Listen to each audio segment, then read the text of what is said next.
हमारे साथ डॉक्टर प्रतीत समदानी, इंटरनल फिजिशियन एंड हमारे साथ जुड़ गए हैं इंटेंसिवाइज ब्रिज कैंडी से। बहुत बहुत धन्यवाद आपका डॉक्टर समदानी, आपने समय निकाला हमारी इस चर्चा के लिए। तो आज आपका इस शो में आना बहुत ज़रूरी इसीलिए भी है क्योंकि जिस तरह से डर फैल रहा है एचएमपीवी को लेकर, हम चाहते हैं कि आप इसको थोड़ा सा समझाएं। तमाम तरह की रिपोर्ट्स और बयान भी जो हम सुन रहे हैं, सबका ये कहना है कि डरने की कोई बात नहीं है। 2001 से लगभग ये जो है मौजूद है और अब इसके केसेस जो सामने आ रहे हैं और खासतौर से बच्चों में आ रहे हैं, उसको लेकर लोगों में थोड़ा सा फियर है, दहशत है।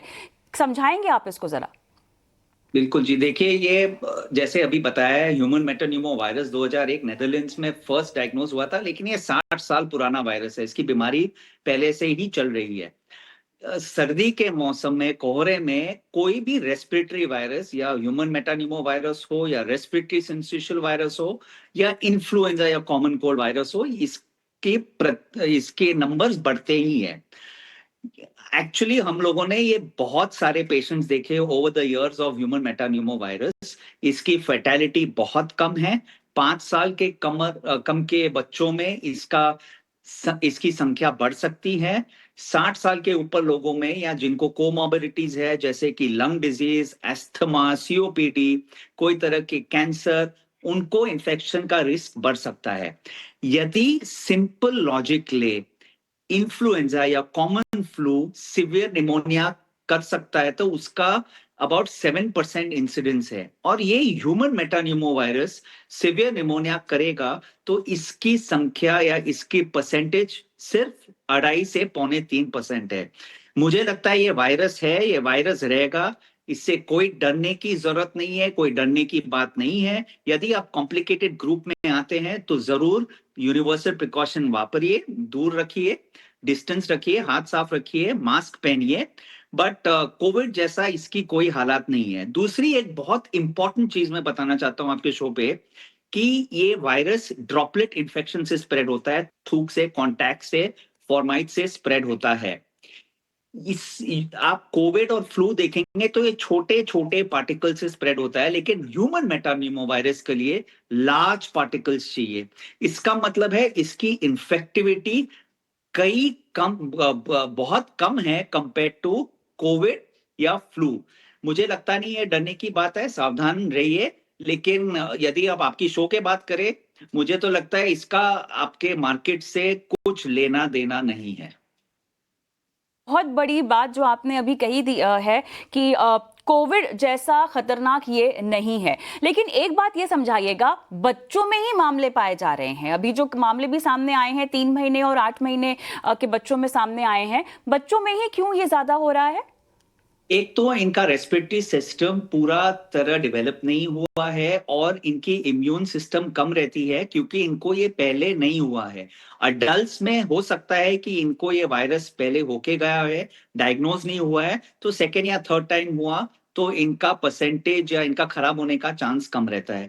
दूसरी बात है, बच्चों में यूनिवर्सल प्रिकॉशन करना बहुत डिफिकल्ट है। उनको समझाना, हाथ साफ रखिए, दूर रहिए, ये बहुत कठिन है। तीसरी बात, सर्दी खांसी तो बच्चों को होता ही है क्योंकि स्कूल में रहते हैं ये लोग, क्लस्टर्स में रहते हैं, साथ में रहते हैं, तो ऑब्वियसली बच्चों में होना इसका ज्यादा ही। इनफैक्ट 2019 में यूनिवर्सली आप देखेंगे तो 14 मिलियन लोगों को, 5 साल के बच्चों को ये वायरस हुआ था।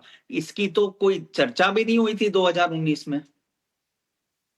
आप सही कह रहे हैं। और अब ये बताइए, एहतियातन आपको क्या करना है अब, क्योंकि बच्चों में ये हो रहा है, तो किस तरह से बच्चों की सेहत का आपको ख्याल रखना होगा? तो ये वायरोलॉजी के हिसाब से बात करूं तो इसका इंक्यूबेशन पीरियड 5 से 9 दिन है। इसका मतलब इसको 5 से 9 दिन लगता है स्प्रेड होने में।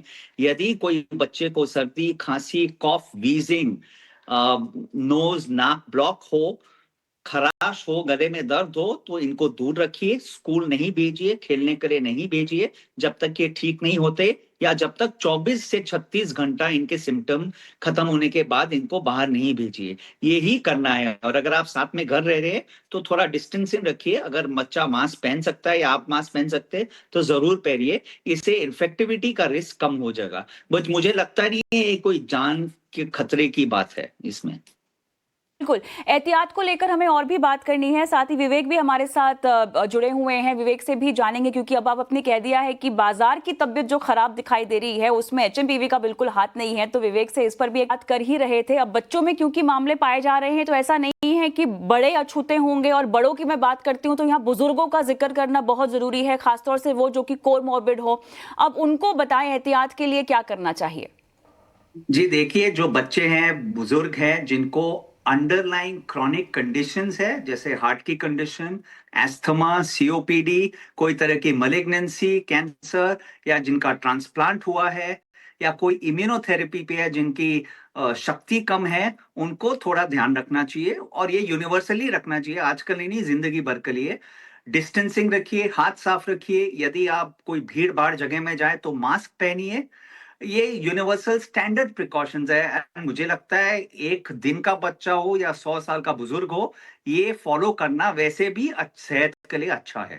चलिए विवेक, मेरे पास बिल्कुल 30 सेकंड है, वो भी मैंने उधार मांगे डायरेक्टर साहब से। अब ये बताइएगा कि बाजार की तबीयत तो एचएमपीवी की वजह से खराब नहीं होगी, ऐसा डॉक्टर साहब बोल रहे हैं। अब आप बताइए। नहीं, बाजार की तबीयत डॉक्टर साहब बोल रहे हैं वो तो ठीक है। डॉक्टर से मैं इनफैक्ट फुल्ली एग्री करता हूँ कि इसके कारण बाजार नहीं टूटने वाला है। और इनफैक्ट थोड़ी देर पहले मैंने फेसबुक में भी डाला कि जो जो ये लोग पैनिक क्रिएट कर रहे हैं बाजार में, उनको धन्यवाद, क्योंकि उनके कारण आज प्राइसेस नीचे है। पता चला 2-3 दिन बाद सब कुछ नॉर्मल है और बाजार वापस रिकवरी कर लेगा, तो इसका आपको फायदा उठाना चाहिए। तो ये शॉर्ट टर्म नीजर रिएक्शन है, मुझे नहीं लगता कि ये वायरस से कुछ होने वाला है।